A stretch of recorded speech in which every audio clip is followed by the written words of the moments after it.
1986년 미국 뉴욕에서 세계 마라톤 대회가 열렸습니다. 대회 조직위원회는 그날 저녁에 대회 종료를 알리고 폐회 선언을 했습니다. 그런데 아직도 한 남자가 달리고 있다는 제보를 받게 되었습니다. 조직위원회는 신고를 받자마자 나가서 확인하고 왔습니다. 그랬더니만 진짜 한 남자가 여전히 달리고 있었습니다. 그 남자는 41살의 밥 윌랜드라는 사람이었습니다. 팔꿈치에 가죽 보호대를 끼고 달리고 있었습니다. 그는 월남전에 참전해서 두 다리를 잃었기 때문이었습니다. 그의 기록은 4일 12시간 17분 18초였습니다. 마라톤 선수가 아니면 건강한 사람도 1시간 이상을 달릴 수 없는데 그는 무려 4일을 넘게 달리고 있었습니다. 그가 골인 지점에 들어올 때 기자들이 이렇게 질문을 합니다. 어떻게 마라톤 대회에 참가할 생각을 하셨습니까? 그가 이렇게 대답합니다. 두 다리가 없어도 달릴 수 있다는 것을 보여주기 위함입니다. 다른 모든 사람들이 나를 포기해도 나 자신만큼은 포기할 수 없었습니다. 그런 다음에 더 감동적인 말을 합니다. 인생은 어디서 시작했느냐, 그것은 별로 중요하지 않습니다. 더 중요한 것은 인생을 어디서 끝마쳤느냐입니다. 사랑하는 여러분, 그렇습니다. 인생은 어디에서 어떻게 시작했느냐 보다 인생을 어디에서 어떻게 끝마쳤느냐가 더 중요합니다. 셰익스피어도 비슷한 유명한 말을 남겼습니다. 세상의 일은 시작도 중요하지만 끝이 더 중요하다. 마지막에 웃는 사람이 진정으로 성공한 자이다 라고 말하였습니다. 인생의 시작은 다 다릅니다. 어떤 분은 조금 더 일찍 시작했고 어떤 분은 조금 더 늦게 시작했습니다. 어떤 분은 좋은 환경에서 출발했고 어떤 분들은 조금 어려운 환경에서 출발했습니다. 그런데 우리 모두의 공통점이 있습니다. 모두 죽음이라는 결승점을 통과할 때가 있다는 것입니다. 중요한 것은 어떤 모습으로 마지막 결승점을 우리가 통과하느냐입니다. 설교를 준비하면서 의미 있는 책 한 권을 발견하게 되었습니다. 책의 제목이 죽음이 물었다 어떻게 살 거냐고입니다. 죽음이 물었다 어떻게 살 거냐고입니다. 이 책의 저자는 수십 년간 의사로 생과 사의 갈림길에 선 환자들을 돌봐온 한스 할터라는 독일의 의사입니다. 그는 수많은 일의 죽어감을 통해서 살아감을 배우게 되었다고 말합니다. 그는 메멘토 모리, 죽음을 기억하라는 이 말씀을 마음에 새길 때 카르페 디엠, 오늘을 살라, 이것이 가능함을 알리기 위해서 책을 썼다고 밝힙니다. 84가지의 삶과 죽음에 대한 이야기들을 통해서 지금 나는 어떻게 살아갈 것인가라는 질문에 자연스럽게 닿게 만들어서 인생의 목표가 잘 사는 것에서 잘 죽는 것으로 바꾸어서 생의 유한함을 깨달아서 삶에서 군더더기와 욕심을 제거하고 본질적인 것에 집중하도록 이 책을 썼다고 말하고 있습니다. 그러므로 지나온 과거보다 지금 오늘의 삶이 더 중요합니다. 그리고 더 중요한 것은 우리의 인생을 어떻게 마무리하느냐입니다. 사사기에서 마지막 사사는 그 유명한 삼손입니다. 오늘 본문은 삼손의 최후의 모습과 삼손이 그의 인생을 어떻게 마무리하고 있는지를 보여주고 있습니다. 첫 번째, 삼손은 비참한 최후를 맞이합니다. 사사기 기자는 삼손에 대한 마지막을 써 내려가면서 그가 지금 얼마나 비참한 최후를 맞이하고 있는지에 초점을 두고 있습니다. 21절을 함께 읽겠습니다. 블레셋 사람들이 그를 붙잡아 그의 눈을 빼고 끌고 가사에 내려가 놋줄로 매고 그에게 옥에서 맷돌을 돌리게 하였더라. 삼손이 블레셋 사람들에 의해서 두 손이 뽑히게 되어집니다. 두 눈이 뽑히게 되어집니다. 여러분, 구약 성경에 두 눈을 뽑힌 경우가 또 한 번 있습니다. 남유다가 멸망당할 때입니다. 남유다 마지막 시드기야 왕이 바벨론이 예루살렘을 정복할 때 혼자 살고자 도망칩니다. 그런 다음에 붙잡힙니다. 그리고 느부갓네살 왕 앞에서 두 아들이 죽는 것을 보게 되어지고 자신의 두 눈이 뽑히게 되어집니다. 그 당시 승자가 패자의 두 눈을 뽑는 것은 관례적인 잔인한 형벌이었습니다. 삼손은 두 눈이 뽑히고 옥에서 맷돌을 돌리는 신세가 되었습니다. 그런데 여러분, 우리가 삼손이 맷돌을 돌리는 장면을 상상하면 어떤 모습을 상상합니까? 삼손이 말이나 소, 짐승이 돌리는 거대한 회전 맷돌을, 연자 맷돌을 돌리는 모습을 상상하곤 합니다.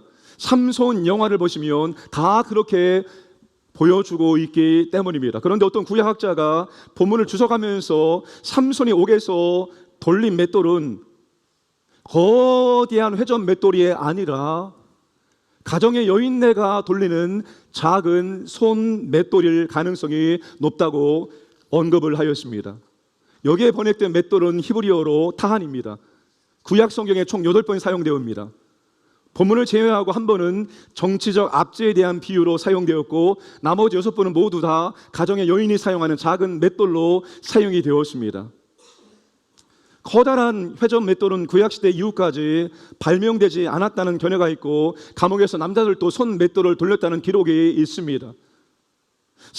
본문이 삼손의 비참한 최후의 모습에 초점을 맞추고 있다는 점과 19절의 삼손은 이미 힘이 없어진 상태라는 점에서 지금 삼손이 자신의 엄청난 힘을 과시하기 위해서 짐승이 돌리는 거대한 회전 맷돌을 돌리고 있는 것보다는 삼손의 초라한 모습을 보여주기 위해서 감옥에서 여인네가 돌리는 작은 손 맷돌을 돌리고 있는 것이 본문에 더 잘 어울릴 것이라고 생각을 하게 되어집니다. 물론 중요한 본문의 강조점은 회전 맷돌이냐 손 맷돌이냐가 아니라 두 눈이 뽑히고 노예로 전락한 삼손의 비참한 모습을 우리에게 보여주고 있는 것입니다. 삼손은 지금 죽음이 가까우면 가까울수록 그의 비참함은 더욱더 최고조에 이르고 있는 것을 볼 수가 있습니다. 23절, 24절 말씀을 함께 읽겠습니다. 블레셋 사람의 방백들이 이르되 우리의 신이 우리 원수 삼손을 우리 손에 넘겨 주었다 하고 다 모여 그들의 신 다곤에게 큰 제사를 드리고 즐거워하고, 백성들도 삼손을 보았으므로 이르되 우리의 땅을 망쳐놓고 우리의 많은 사람을 죽인 원수를 우리의 신이 우리 손에 넘겨 주었다 하고 자기들의 신을 찬양하며, 25절 27절 보시면 그들의 마음이 즐거울 때에 삼손이 그들을 위하여 제주를 부리니라. 다 삼손이 제주 부리는 것을 보더라. 다곤 신전에 지금 3,000명의 블레셋 사람들이 모여 있습니다. 그들의 신을 찬양하고 있습니다. 그들의 신을 노래하고 있습니다. 우리의 원수 삼손을 우리의 신이 우리의 손에 드디어 넘겨주셨다. 우리 땅을 망쳐놓은 원수, 우리 백성을 많이 죽인 원수를 우리의 신이 우리의 손에 넘겨주었다라고 그들의 신을 찬양하며 경배하고 있습니다. 그들의 마음이 즐거울 때, 그들이 술을 마시고 흥겨울 때, 삼손을 바라보고 있는 그들의 기쁨이, 즐거움이 최고조에 이르렀을 때 그들은 삼손에게 제주를 부리라고 말합니다. 그리고 삼손은 그 사람들 앞에서 제주를 부리고 거기 있는 모든 사람들이 삼손의 제주를 구경하였습니다. 이스라엘의 사사에게 이보다 더 비참하고 치욕스러운 일은 없습니다. 천하를 호령했던 삼손이 이제는 이방 사람들의 구경거리와 조롱거리로 전락한 신세가 되었습니다. 이스라엘의 사사로서 하나님의 영광을 드러내야 될 삼손이 하나님의 영광을 가리고 조롱거리가 되었습니다. 이렇게 사사기 기자는 삼손의 비참한 최후를 우리에게 보여주고 있습니다. 사랑하는 광연의 가족 여러분, 왜 이렇게 삼손의 인생이 비참하게, 초라하게, 구경거리로 전락하게 되었을까요? 하나님께서 그에게 주셨던 복을 거두셨기 때문입니다. 성령께서 그와 함께 하셨는데 이제 성령이 그를 버리시고 성령이 더 이상 그에게 능력을 베풀지 않았기 때문입니다. 여러분, 삼손의 인생은 하나님의 복과 성령님의 함께 하심으로 시작이 되었습니다. 13장 24절 25절입니다. 그 여인이 아들을 낳음에 그의 이름을 삼손이라 하더냐. 그 아이가 자라매 여호와께서 그에게 복을 주시더니 소라와 에스다올 사이 마하네단에서 여호와의 영이 그를 움직이기 시작하였더라. 삼손이 역사의 무대에 등장해서 그의 이름을 사람들이 알리기 시작한 것은 언제였습니까? 하나님께서 그와 함께 하시고 성령께서 그를 붙잡고 그를 움직이기 시작하면서, 다시 말하면 하나님께서 삼손을 사사로 부르시고 성령의 권세와 능력을 부으심으로 삼손이 역사의 무대에 이름이 알려지기 시작한 것입니다. 그런데 그 하나님의 삼손을 떠나십니다. 16장 20절 말씀 보시면 여호와께서 이미 자기를 떠나신 줄을 깨닫지 못하였더라. 여호와께서 이미 자기를 떠났는데도 불구하고 삼손은 아직도 눈치를 채지 못할 정도로 그의 영적인 상태는 아주 낮았다는 것입니다. 삼손이 전과 같은 힘과 능력을 발휘할 수 없었던 이유는 하나님이 삼손을 떠나셨기 때문입니다. 성령님이 더 이상 능력으로 역사하지 않으셨기 때문입니다. 왜 하나님의 삼손을 떠나시고 성령이 그와 함께하지 않으시고 능력을 그에게 베풀지 않았을까요? 삼손이 이스라엘 사사로서의 사명을 망각하며 살았기 때문입니다. 삼손이 하나님 부르심도 하나님의 사명도 잃어버리고 자기 마음대로 살았기 때문입니다. 삼손은 나실인입니다. 하나님께 드려진 존재였습니다. 삼손은 성령의 능력을 통해서 사사로서의 사명을 감당하고 하나님께 영광을 돌려야 했습니다. 이게 바로 나실인의 삶이었습니다. 하나님이 왜 삼손에게 복을 주시고 성령이 왜 그에게 능력을 주셨습니까? 이 사명을 잘 감당하도록, 그래서 하나님께 영광을 돌리도록 하기 위해서 복도 주시고 은혜와 능력을 주셨는데 삼손이 그런 삶을 더 이상 살지 않는 것입니다. 힘과 능력을 자랑하고 과시하라고 주신 것이 아니었습니다. 복을 자신의 욕망과 쾌락을 채우기 위해서 주신 것이 아니었습니다. 사사의 사명을 잘 감당하도록 하나님 모든 필요한 것을 삼손에게 부어 주신 것입니다. 그런데 삼손이 하나님이 원하시는 삶을 살지 않은 것입니다. 더 이상 하나님께서 그와 함께 하실 이유가 없습니다. 성령이 그에게 능력을 베푸실 이유가 더 이상 없어진 것입니다. 더 이상 삼손과 함께하지 않고 삼손을 하나님이 사용하지 않은 결과, 성령이 능력을 부어주지 않는 결과 삼손은 비참한 최후를 맞이하게 되었다는 것입니다. 사랑하는 여러분, 본문의 삼손의 모습이 오늘날 교회와 그리스도인이 직면하고 있는 세상의 도전이라고 생각합니다. 세상은 어떻게 해서든지 교회와 그리스도인들을 조롱하려고 하고 있습니다. 그런데 오늘 교회와 그리스도인들은 너무나 무기력하다고 말하고 있습니다. 교회와 성도들에게 과거와 같은 능력이 나타나지 않는다라고 말하고 있습니다. 오늘 교회와 우리의 삶이 무기력하고 무능력하여 자주 넘어진다면 그 이유가 무엇일까요? 삼손이 우리에게 그것을 답해주고 있습니다. 사명을 떠났기 때문에, 소명을 잃어버렸기 때문에, 정체성을 잃어버렸기 때문에, 그리고 내가 원하는 삶을 살았기 때문입니다. 여러분, 교회와 성도가 세상의 조롱을 이기고 무기력과 무능력에서 벗어나는 방법은 소명과 사명을 따라 삶을 살아가는 것입니다. 성도라는, 그리스도라는 정체성을 유지하기 위해서, 그것을 드러내기 위해서 그와 같은 삶을 살고자 애를 쓰는 것입니다. 여러분, 하나님의 뜻대로 살고자, 사명대로 살고자 애쓰는 사람에게 사명 잘 감당할 수 있도록 필요한 은혜와 능력을 공급해 주시는 하나님이심을 믿으시기를 바랍니다. 여러분, 그런 마음 없습니까? 하나님이 제게 맡겨주신 사명을 너무나 잘 감당하기를 원합니다. 그런데 제게 은혜가 없습니다. 제게 능력이 없습니다. 제가 부족합니다. 하나님 도와주세요 라고 기도할 때가 없습니까? 저는 그렇게 기도할 때가 참 많습니다. 하나님이 제게 이 자리를 주셨는데, 하나님이 제게 이 사명을 주셨는데 저에게는 이것을 감당할 수 있는 능력이 너무나 부족합니다. 하나님, 감당할 수 있는 은혜와 능력을 제게 주시길 원합니다 라고 기도할 때가 한두 번이 아닙니다. 사명을 감당하라고, 정체성을 감당하라고 성령이 함께 하시고 성령이 삼손에게 능력을 부어 주셨던 것입니다. 그런데 그런 삶을 등지고 살아간다면 더 이상 그와 함께하고 그에게 능력을 베푸실 이유가 없다는 것입니다. 왜 내 삶에 무기력할까?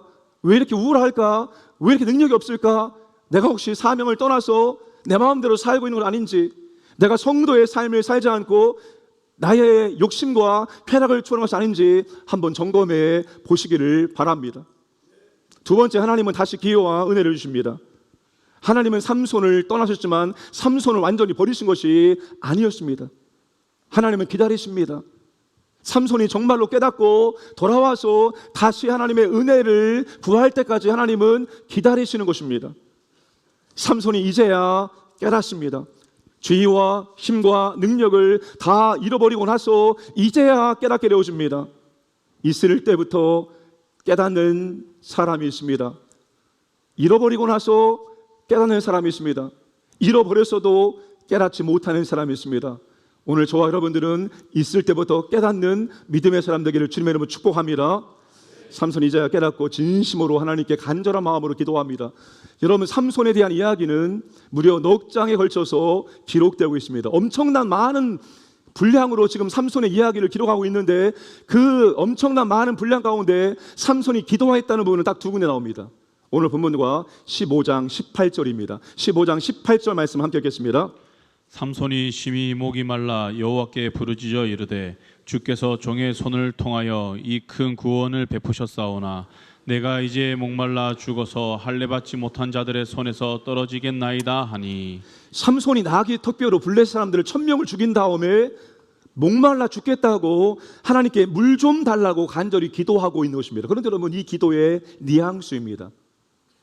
삼손이 진심으로 겸손하게 간절한 마음으로 하나님의 은혜를 구하고 있는 것처럼 보이지 않습니다. 이런 기도입니다. 하나님, 내가 하나님의 종이 아닙니까? 하나님께서 저를 통해서 이렇게 큰 구원을 베풀어 주셨는데 내가 여기서 목말라 죽어야 합니까? 할례받지 않은 백성에게 사로잡혀야 하겠습니까? 하나님의 은혜를 간절히 구하는 겸손한 기도라기보다는 약간 거들먹거리는 기도인 것 같습니다. 그가 진짜로 하나님의 은혜와 놀라운 구원을 경험했다면, 그것을 인정한다면 그가 이 기도에 응답을 받고 하나님이 물을 주심으로 물을 마심으로 살았는데 어디로 갑니까? 가사로 가서 창녀를 만나 그의 집에 들어갑니다. 그런데 이제야 비참한 순간에 드디어 삼손이 온 마음을 다하여 진실되게 정직하게 겸손하게 하나님께 기도합니다. 첫 번째 기도가 죽음이 두려워서 살고자 드렸던 기도라면, 이 두 번째 기도는 죽음을 두려워하지 않고 죽기 위한 기도입니다. 이스라엘과 하나님을 위해서 마지막 생명을 드리겠다는 기도입니다. 이 비참과 치욕을 하나님의 영광으로 바꾸고 싶다는 기도입니다. 하나님, 나를 생각해 주세요. 하나님, 나를 기억해 주세요. 하나님, 간절히 간구합니다. 이번만 나를 강하게 해주세요. 그래서 단번에 이 원수를 갚을 수 있도록 은혜를 달라고 그렇게 삼손이 하나님께 간절한 마음으로 겸손하게 기도하고 있습니다. 삼손이 깨달았습니다. 이제야 무엇을 말합니까? 나를 강하게 하시는 분이 바로 하나님이었다는 사실입니다. 모든 힘과 능력을 다 잃어버리고 비참한 상황에 있었을 때 나를 강하게 하셨던 분이 바로 그 하나님이었다는 사실을 기억하고 하나님의 은혜를, 능력을 구하고 있습니다. 사랑하는 여러분, 인생의 비참한 상황에 처할지라도 이 사실을 깨닫고 하나님께 나아가셔서 하나님께 간구하시면 됩니다. 하나님 언제나 다시 은혜에 베푸실 준비를 하고 계시기 때문입니다. 네가 오기만 하면, 네가 은혜를 구하기만 하면 나는 예비하신 은혜를 주겠다라고 우리를 기다리고 계십니다. 당자의 아버지가 네가 돌아가기만 하면 나는 소를 잡고 반지를 끼워주고 옷을 주고 신발을 시원케주기를 위해서 기다리고 있는 것처럼 하나님은 언제나 우리에게 예비한 은혜를 주기 위해서 우리를 여전히 기다리고 계시다는 사실입니다. 본문의 사사 기자는 바로 그런 하나님을 우리에게 보여줍니다. 22절 말씀, 그의 머리털이 밀린 후에 다시 자라기 시작하니라. 태양처럼 빛나는 이게 삼손의 이름의 뜻입니다. 태양처럼 빛나는 이 삼손이 지금 두 눈이 뽑히고 칠흑 같은 어두운 가운데 있습니다. 그런데 그에게 작은 희망의 빛이 다시 비춰오고 있는 것입니다. 머리털이 자란다는 것은 마법적인 능력과 힘이 그에게 돌아온다는 말의 의미가 아닙니다. 머리털이 무엇입니까? 삼손에게 머리털은 그가 나실이라는 상징입니다. 나실인으로서 거룩한 구별과 헌신의 표식이 새롭게 시작된다는 뜻이 그의 머리털이 다시 자란다는 것입니다. 머리털 하나님과의 관계를 회복할 기회를 주신다는 상징입니다. 다시 한번 하나님께서 삼손에게 기회와 은혜를 주시고 계신 것입니다. 사랑하는 여러분, 저는 이 말씀에서 희망을 발견합니다. 우리의 희망은 우리가 어떤 상황에 처할지라도, 그것이 가장 비참한 상황에 처할지라도, 이미 늦은 것 같아 보일 때, 이미 끝난 것 같다라고 말할 때 하나님께서는 결코 늦음이 없다는 사실입니다. 우리가 볼 때는 끝났습니다. 우리가 볼 때는 이제는 더 이상 할 수 없습니다. 이제는 늦었습니다. 그런데 여러분, 하나님에게는 절대로 늦음이 없다는 사실입니다. 늦게라도 하나님께 돌아가서 하나님의 은혜를 구하며 하나님의 능력을 구하며 하나님 우리에게 언제든지 은혜와 능력을 베푸신 하나님임을 잊지 마시길 바랍니다. 여러분, 그게 하나님의 소원이기 때문입니다. 여러분, 민수기 6장 24절, 25절, 26절은 하나님 우리에게 약속하십니다. 이게 나의 소원이다. 원하노라, 원하노라, 원하노라. 하나님의 소원입니다. 하나님의 손은 뭡니까? 여호와는 내게 복을 주시고 너를 지키시기를 원하며 여호와는 그의 얼굴을 내게 비추사 은혜 베푸시기를 원하며 여호와는 그 얼굴을 내게로 향해 들사 평강 주시기를 원하노라 할지니라 하라입니다. 이것이 하나님의 소원입니다. 하나님의 소원은 자기 백성들에게, 자기 자녀들에게 복을 주시는 것입니다. 은혜를 주시는 것입니다. 평강을 주시는 것입니다. 번영을 주시는 것입니다. 이게 아버지의 간절한 소원입니다. 이 소원을 하나님은 기뻐하시고 즐거워하십니다. 사랑하는 여러분, 하나님께 삼손처럼 다시 은혜를 구하시기를 바랍니다. 하나님 간절히 간구합니다. 이번만 나를 강하게 해주시기를 원합니다. 하나님 아버지, 이번만 다시 내게 기회를 주시기를 원합니다. 이제 하나님께 영광 돌리고 내가 사명을 위해서 주신 모든 것들을 사용하기를 원합니다. 여러분, 하나님께서 이번 한 번만 우리에게 기회를 주시고 은혜를 주실까요? 여러분, 하나님은 수없이 우리에게 은혜를 주시고 수없이 우리에게 기회를 주시기를 원하십니다. 돌아오기만 하면, 은혜를 구하기만 하면, 능력을 구하기만 하면 다시 하나님께서 우리에게 은혜와 능력을 베풀어 주실 것입니다. 여러분의 삶 가운데 한 번만 더 기회가 필요한 것이 무엇입니까? 한 번만 더 은혜와 능력이 필요한 것이 무엇입니까? 여러분, 우리 한번 그 은혜와 그 능력을 구하시고 하나님의 은혜와 능력으로 더 하나님의 나라와 영광을 위해서 우리가 나아갈 수 있기를 주님의 이름으로 축복합니다. 마지막 세 번째, 삼손은 최고의 승리로 인생을 마칩니다. 하나님의 삼손의 간절한 기도를 들으시고 하나님께서 은혜와 능력을 베풀어 주십니다. 자, 30절 말씀을 읽어보겠습니다.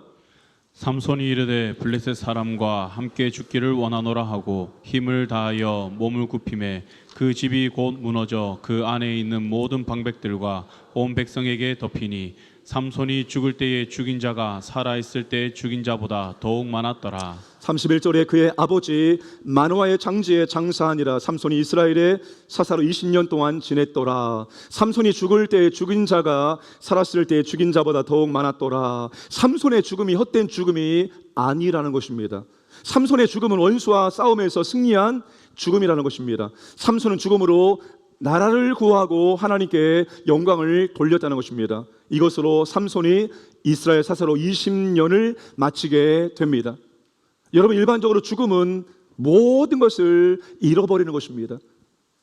우리가 그동안 살면서 만들었던 모든 것들을 잃어버리는 것이 죽음이라고 말합니다.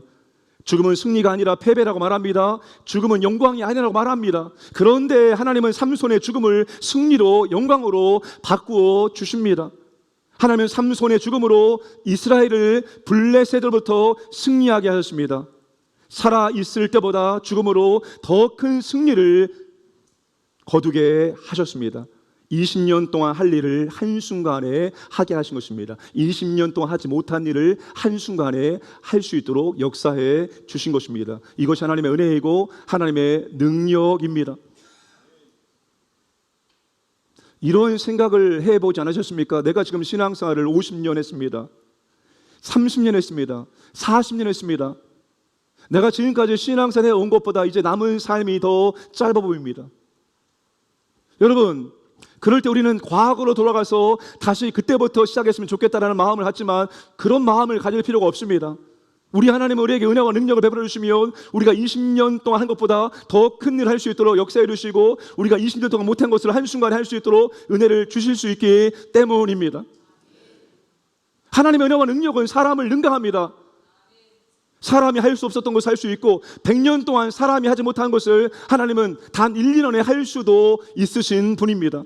그러니까 여러분, 내가 지금까지 살아온 날보다 앞으로 남은 삶, 이 남은 삶에 더욱더 하나님께 영광을 줄 수 있도록 내게 은혜와 복을 달라고 간구하시기를 주님의 이름으로 축복합니다.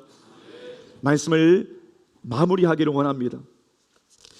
삼손의 이야기는 처음 그가 사역을 시작한 곳에서 끝이 나고 있습니다. 13장 25절 31절을 한번 보겠습니다. 소라와 에스다올 사이 마하난에서 여호와의 영이 그를 움직이기 시작하셨더라. 소라와 에스다올 사이 그의 아버지 마노아의 장지에 장사하니라. 삼손이 이스라엘의 사사로 20년 동안 지냈더라. 소라와 에스다올 사이는 하나님의 영이 임하여 사사의 사명을 시작한 지점입니다. 20년 후에 소라와 에스다올 사이에는 삼손이 죽음으로 장사된 지점입니다. 시작된 지점이 마지막 지점이 되었다는 것이 무엇을 의미할까요? 여러분, 삼손은 20년 동안 살아있는 동안에 사사로서 온전한 사명을 감당하지 못했습니다. 그러나 마지막 죽음을 통해서 그는 진정한 사사의 역할을 감당할 수 있게 되었다는 것입니다. 진정 하나님의 완전한 신이시고 구원이 여호와께 있음을 그는 그의 죽음을 통해서 입증했기 때문입니다. 삼손은 죽음으로써 전정한 승리를 보여주고 최고의 승리를 보여주게 된 것입니다. 그런데 저는 이 삼손의 이야기를 보면서 너무나 아쉽고 안타까움이 있을 뿐입니다. 삼손이 처음부터 진정한 사사의 사명을 감당했더라면 얼마나 위대한 일들을 감당했을까요? 아니, 삼손이 죽기 직전에 깨닫는 것이 아니라 조금 더 일찍 깨달았다면, 조금 더 정신을 차렸다면 일찍 삼손은 더 많은 것들을 감당하며 하나님께 더 많은 영광을 올려드렸을 것입니다. 그런데 삼손이 안타깝게도 마지막 죽기 직전에 깨닫습니다. 사랑하는 여러분, 오늘 저와 여러분들 어떻게 살아왔고 어떻게 신앙생활 했느냐보다 더 중요한 것은 앞으로의 남은 삶입니다. 사랑하는 여러분, 우리는 깨닫고 지금 이 순간부터 사명중심으로 그리고 우리의 정체성을 더욱더 드러내는 삶을 살아갈 수 있기를 원합니다. 그렇게 하고자 할 때 하나님께서 우리에게 필요한 은혜와 복을 주심으로 더 잘 감당할 수 있도록 도와주실 것입니다. 그러므로 지금까지 살아온 삶보다 앞으로 남은 삶이 더 하나님께 영광을 누리고 더 많은 사람들에게 하나님의 살아계심을 입증할 수 있는 그런 저와 여러분 되기를 주님의 이름으로 축복합니다. 우리